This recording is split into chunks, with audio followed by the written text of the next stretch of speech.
সংবিধানের প্রস্তাবনা পরিবর্তনের সুপারিশের বিরোধিতা করেছে বিএনপি। দলটি বলছে, সুপারিশে ১৯৭১ এবং ২০২৪ সালকে এক কাতারে আনা হয়েছে। এটি তারা সমুচিত বলে মনে করে না। রাষ্ট্রের নাম পরিবর্তন করার প্রয়োজন আছে বলেও মনে করে না দলটি। জাতীয় সংসদ ভবনের এলডি হলে জাতীয় ঐক্যমত্য কমিশনের কার্যালয়ে গিয়ে রবিবার এসব বিষয়ে লিখিত মতামত জমা দিয়েছে তারা।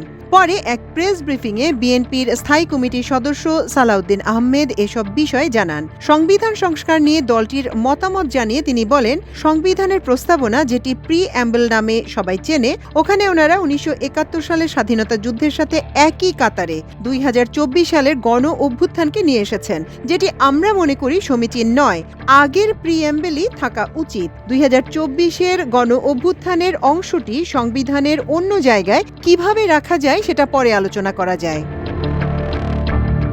সংবিধানের ১০৬ অনুচ্ছেদ অনুযায়ী সুপ্রিম কোর্টের মতামতের ভিত্তিতে এই অন্তর্বর্তী সরকার শপথ গ্রহণ করেছে উল্লেখ করে তিনি বলেন, এই সরকার বৈধ।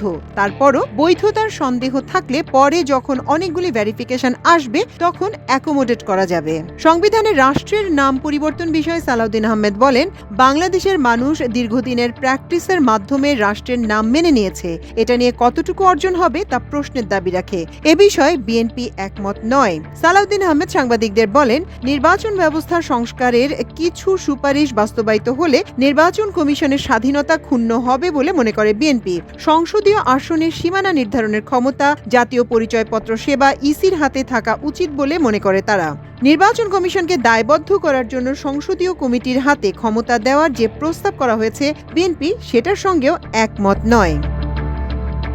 তামান্না মিনহাজ, আমার দেশ।